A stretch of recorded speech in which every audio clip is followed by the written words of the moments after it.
계속해서 폭염이 우리를 힘들게 하고 있습니다. 7월 초부터 8월 마지막인 오늘까지 밤에는 열대야까지 지속되고 있는 이러한 기후 속에 우리가 살아갑니다. 이럴 때 우리가 생각나는 것은 시원한 소나기 한번 내리면 얼마나 좋을까. 지금 시원한 소나기 내리면 우산도 안 받치고 다 맞고 싶습니다. 그만큼 날씨가 덥지요. 지난 25일에서 26일 목회자 수련회를 함양에서 모였습니다. 26일 아침 일찍이 비가 부슬부슬 내리기 시작했습니다. 또 아침에 이 족구하는 팀들이 또 모여서 족구하자 이랬었습니다. 비가 부슬부슬 오는데, 그래서 제가 그랬어요. 비에 젖으나 땀에 젖으나 똑같으니 합시다 하고 족구를 열심히 했습니다. 비를 맞으면서 얼마나 상쾌한지 온몸이 다 젖어도 너무나 기분 좋고 상쾌한데, 더 기분 좋은 게 뭔가 하니까 4게임을 했는데 제가 4전 전승을 했습니다. 제가 잘해서가 아니라 매일 하는 사람에게는 당할 자가 없다 하는 생각을 해봅니다. 상시로 매일같이 제가 하기 때문에 이걸 당할 자가 없는 거예요. 이걸 깨닫고 여러분, 매일 새벽 기도하는 사람, 매일 성경 읽는 사람, 매일 은혜를 사모하는 자에게는 당할 사탄과 마귀가 없는 줄 믿으시기를 바랍니다. 매일 하면 사탄도 못 이기게 되는 겁니다. 오늘 본문에 보니까 그런 은혜의 소나기가 등장을 하게 됩니다. 엘리야 시대의 북이스라엘에 3년 반 동안 가뭄이 지속되던 시기에 있었던 사건입니다. 엘리야는 당시에 이스라엘의 남북이 분단되어 있었습니다. 남유다, 북이스라엘. 이 북이스라엘은 아합 왕이 통치하던 시기였습니다. 이 북이스라엘의 왕들이 되게 불신앙적이고 우상숭배에 빠져있던 사람들, 그 중에서도 최악이 바로 아합 왕 시대입니다. 특히 왕비 이세벨이 아주 사악합니다. 이방 시돈 이 베니게의 공주 출신으로서 시집을 올 때에 바알신과 아세라 신상을 잔뜩 들고 왔습니다. 그리고 아예 왕궁의 우상 선지자 양승소까지 차렸습니다. 아합과 이세벨은 대놓고 우상 숭배를 자행했고, 심지어 하나님의 선지자들을 핍박하기까지 했습니다. 그런 가운데 백성들도 이 우상 숭배에 깊이 물들었고, 그리고 영적으로 도덕적으로 타락을 했던 것입니다. 참다 못해 하나님은 진노하셨습니다. 그 진노가 무엇인가? 가뭄이라고 하는 것입니다. 가뭄으로 흉년이 들어 온 나라가 고통 가운데 신음하고 있는 모습을 봅니다. 그런 가운데 하나님이 엘리야를 아합 왕에게 보냅니다. 그는 먼저 아합이 보는 가운데 갈멜산에서 바알신 선지자 450명과 결투를 벌여서 그들을 기손시내까지 끌고 내려가 다 처형하는 것이 16절에서 40절까지의 말씀이었습니다. 그 여세를 몰아서 아합을 대동하고 다시 갈멜산으로 올라갑니다. 그리고 비가 내리도록 기도합니다. 오늘 본문의 내용입니다. 하나님이 그 기도에 응답하시고 큰 비를 내려주셨습니다. 은혜의 소나기였습니다. 정말 신기하고 놀라운 기적이었습니다. 내일부터 폭염 가운데 느슨한 우리의 신앙을 새롭게 하기 위하여서 하나님 사랑, 이웃 사랑이라는 주제로 특별 새벽 기도회가 시작됩니다. 엘리야의 기도에서 은혜의 소나기가 내렸다면 이번 특별 새벽 기도에 나도 이번 새벽 기도를 통해서 은혜의 소나기를 체험할 수 있겠구나 하고 확신하면서 하나님 앞에 나오시기를 바랍니다. 그러면 엘리야가 은혜의 소나기를 위해서 어떻게 기도했는가? 우리도 그와 같이 기도하면 답답하고 힘든 상황에서 분명히 은혜의 소나기를 체험하게 될 것을 믿으시기를 바랍니다. 엘리야의 기도는 세 가지의 특징을 가지고 있습니다. 하나는 믿음의 기도였습니다. 하나는 간절한 기도였습니다. 하나는 인내의 기도였습니다. 그는 하나님의 응답에 관해 의심하지 않고 오직 믿음으로 기도했습니다. 믿음이 없으면 기도할 수 없습니다. 기도한다는 것은 믿음이 있다는 사실입니다. 그런데 그 믿음이 큰 믿음이 있고 작은 믿음이 있다는 것입니다. 그 믿음에 따라 기도가 달라진다는 것입니다. 엘리야의 기도가 대단했던 것은 그에게 큰 믿음이 있었다는 겁니다. 오늘 41절에 엘리야가 아합에게 이르되 올라가서 먹고 마시소서 큰 비의 소리가 있나이다. 그는 3년 반 동안 비가 오지 않는 상황에서 아합에게 큰 비가 온다고 선포했습니다. 만일 비가 오지 않으면 어떡하겠습니까? 엘리야가 바알 선지자들을 제거했었지만은 이제는 왕을 조롱한 죄로 본인이 붙잡혀 죽임을 당할지 모릅니다. 그러면 엘리야가 도대체 무슨 근거로 당당하게 그 3년 반 가뭄 속에서 비가 온다고 선포할 수 있었는가? 약속을 믿었기 때문입니다. 열왕기상 18장 1절에 많은 날이 지나고 제3년에 여호와의 말씀이 임하여 이르시되 너는 가서 아합에게 보이라. 내가 비를 지면에 내리리라. 그는 이 말씀을 곧이곧대로 믿었던 것입니다. 그리고 영적으로 큰 빗소리를 들은 것입니다. 다른 사람들은 듣지 못했지만은 그는 믿음의 사람으로 마음속에 영적인 소리, 즉 영음을 들었다는 것입니다. 그는 이 소리를 듣고 머지않아 하나님이 비 내린다고 하셨으니 확신을 가졌던 겁니다. 그래서 담대히 선포했고 정말 그대로 된 것입니다. 여기서 우리는 믿음이 과연 어떤 것인가? 히브리서 11장 1절에 믿음의 정의가 나오지 않습니까?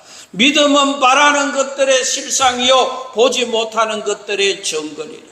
그러니까 육안에 보이지 않지만 보이는 것처럼 확신하는 게 믿음입니다.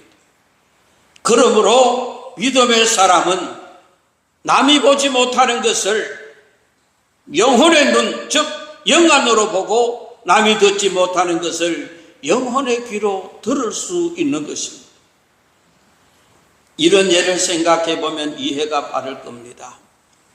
자연재해가 있을 때에 인간은 전혀 예측할 수 없었지만은 동물들은 먼저 알고 대피하는 사실을 여러분 알지요. 감각이 다른 겁니다. 그래서 우리가 동물적 감각이라는 말을 하고 있지 않습니까? 2008년도에 중국 서촨성에서 대지진이 일어날 때에 동물들은 미리 알고 다른 지역으로 다 대피했습니다.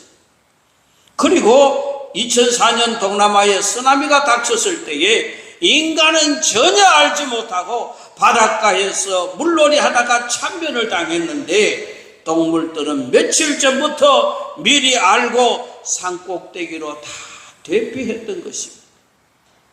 믿음도 마찬가지입니다. 믿음은 영혼의 감각입니다.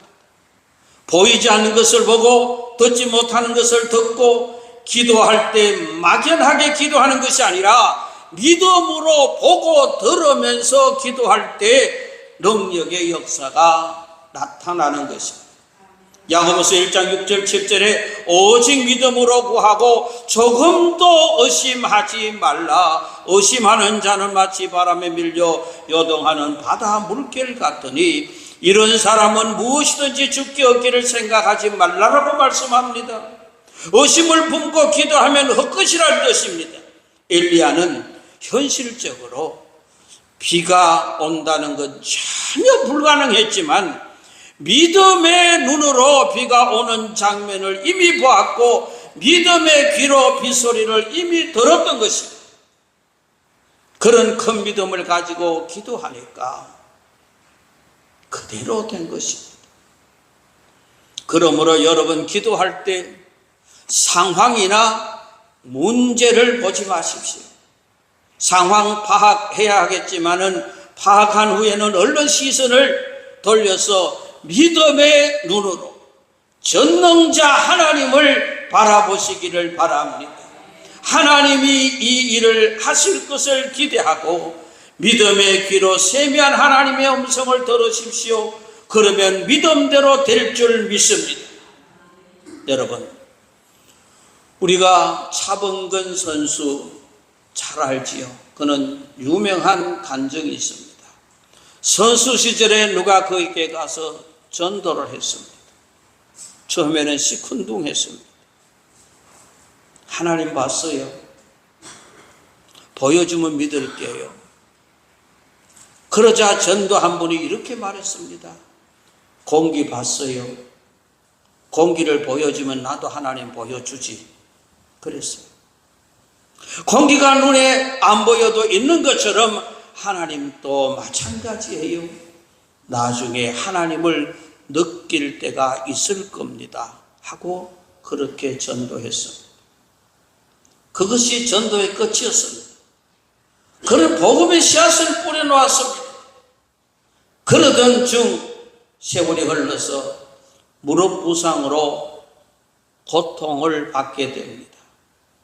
의사는 이제 선수 생활을 접어야 할 것이라고 경고했습니다. 얼마나 답답하고 힘들었겠습니까?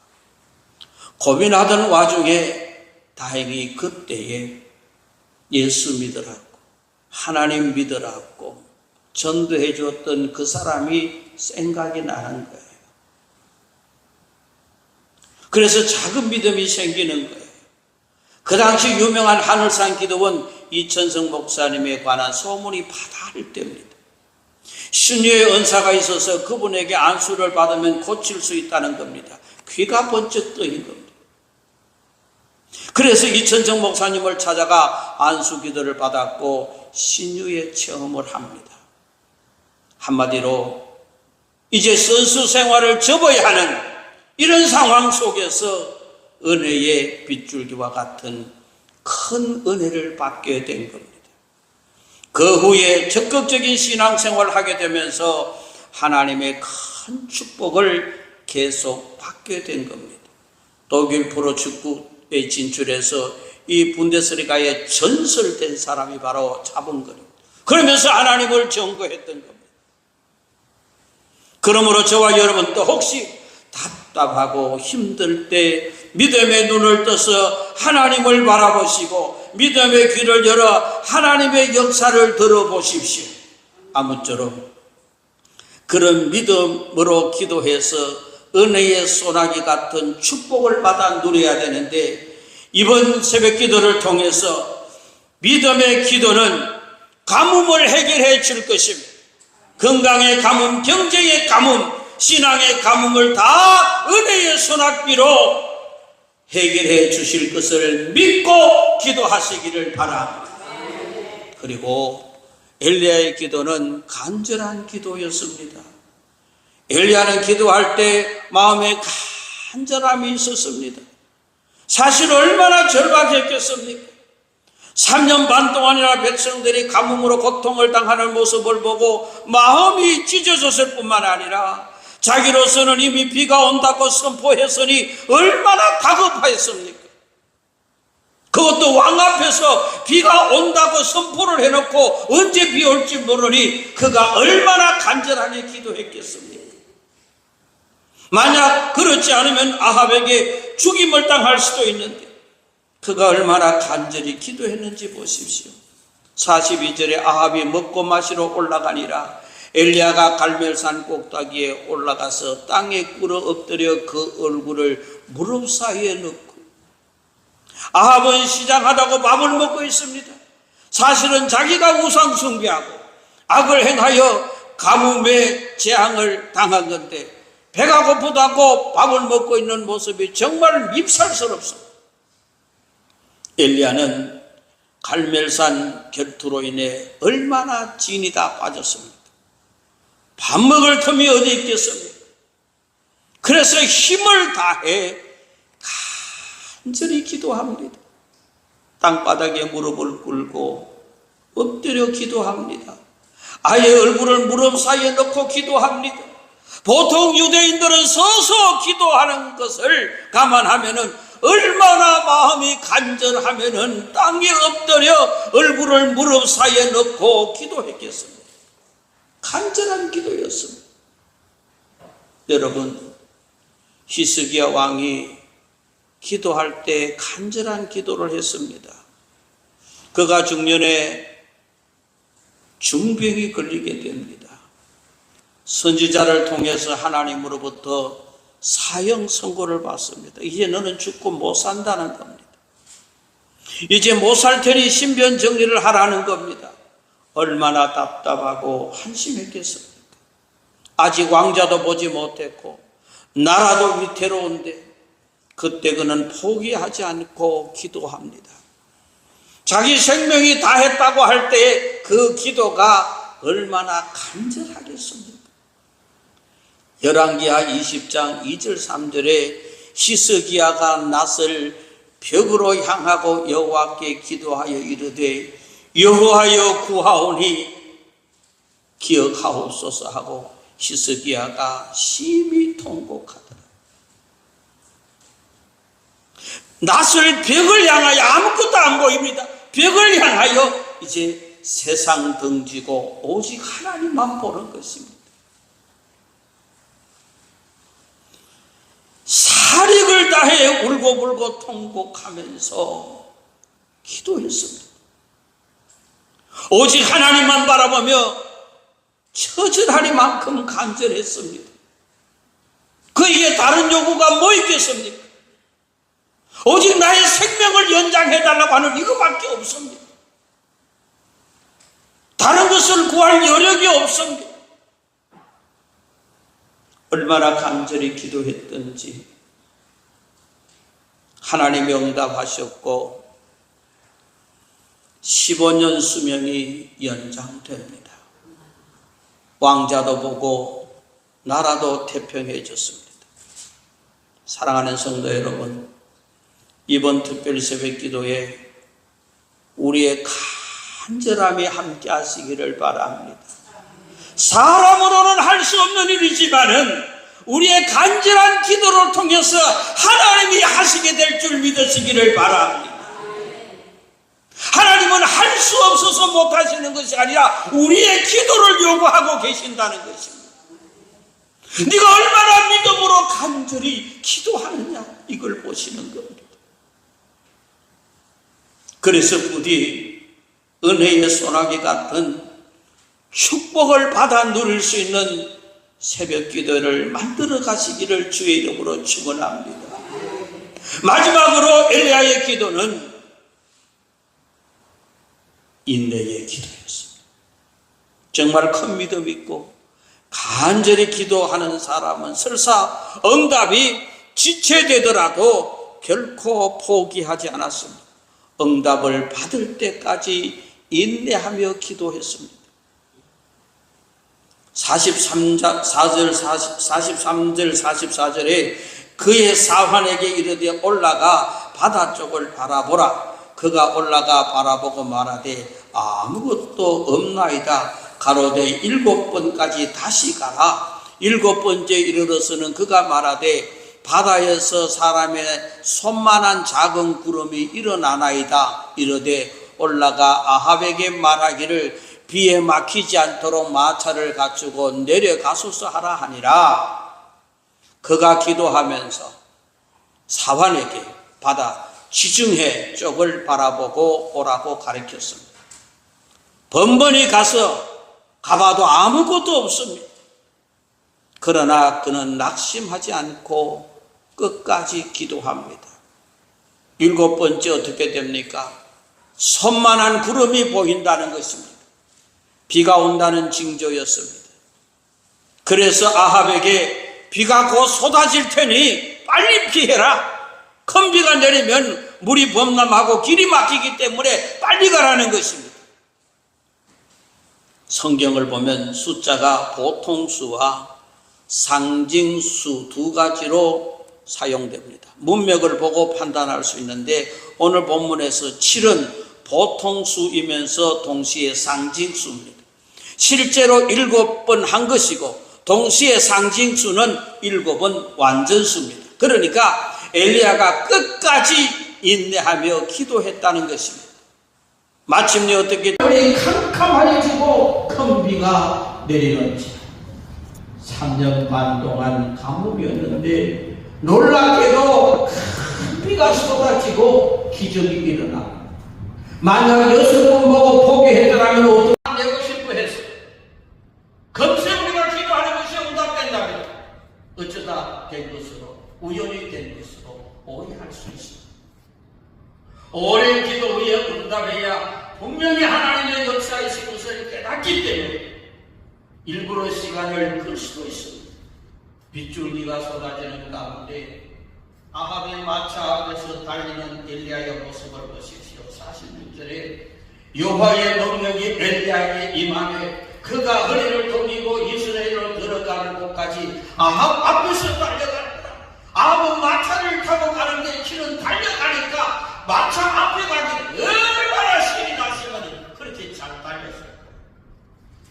그러니 자기가 기다리던 하나님의 응답 소나기가 안 내리니까 기분이 너무 좋아. 기분 좋으면 잘 달리지.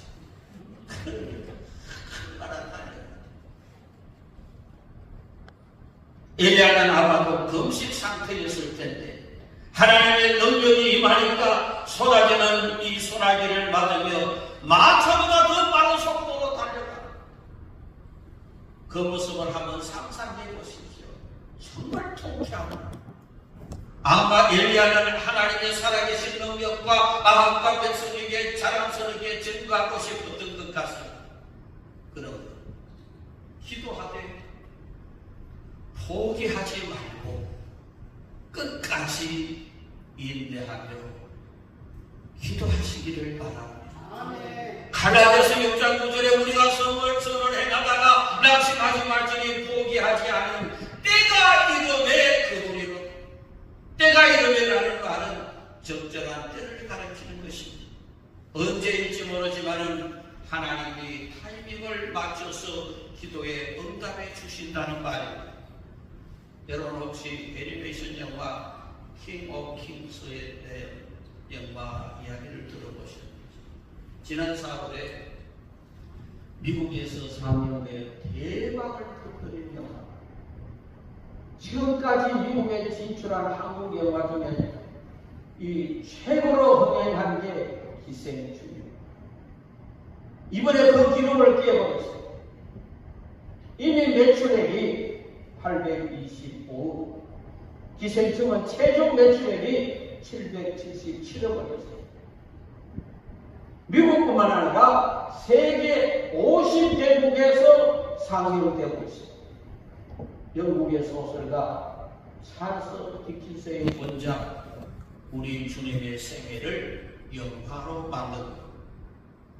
디킨스가 자신의 어린 아이들에게 예수님의 생애와 부활을 이야기해주는 형식으로 스토리가 진행돼요. 신자는 물론이고 불신자들에게도 어른은 물론이고 아이들에게까지 재미와 더불어 큰 감동을 주고 있다는 것. 우리나라에서 지난 7월 16일 개봉을 했습니다. 장성호 감독, 서울 3.1교회 제자님이십니다. 그의 말을 들으면 평소에 전도를 잘 못하는 성격인데 아이들이나 전도 대상자들에게 부담없이 보여주고 싶은 심정으로 각본을 쓰고 제작했다는 것. 영상미도 대단하다고 합니다.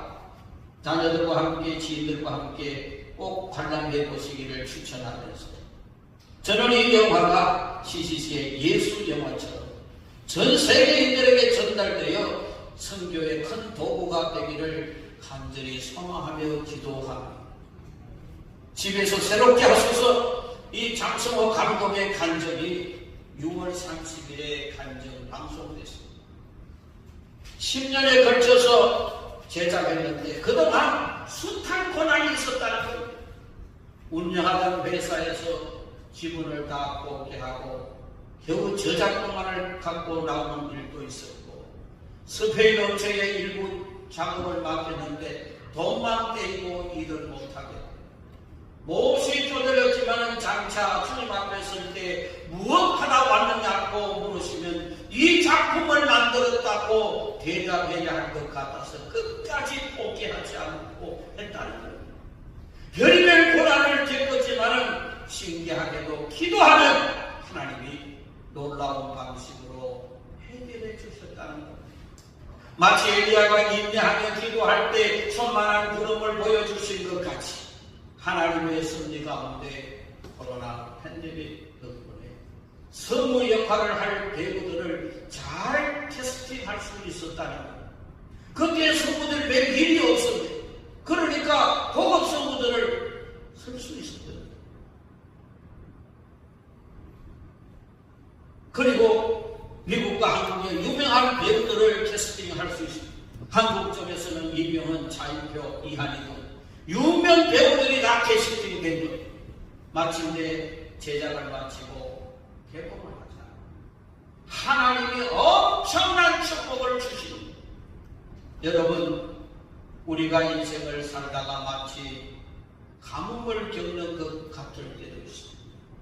경제적인 가뭄, 건강의 가뭄, 인간관계의 가뭄, 믿었던 사람들의 배신의 가뭄, 신앙의 가뭄, 답답하고 힘들고 그럴 때에 원망하고 포기하지 마십시오. 하나님이 살아계시잖아요. 엘리야처럼 믿음으로 기도하고 간절히 기도하고 끝까지 인내하며 기도하면 반드시 응답해 주시고 역사해 주실 것을 믿으시기를 바랍니다. 특별히 이번 특별 새벽기도회가 영적인 가뭄을 해결하는 비투기 같은 은혜와 축복을 내려주신 것을 믿습니다.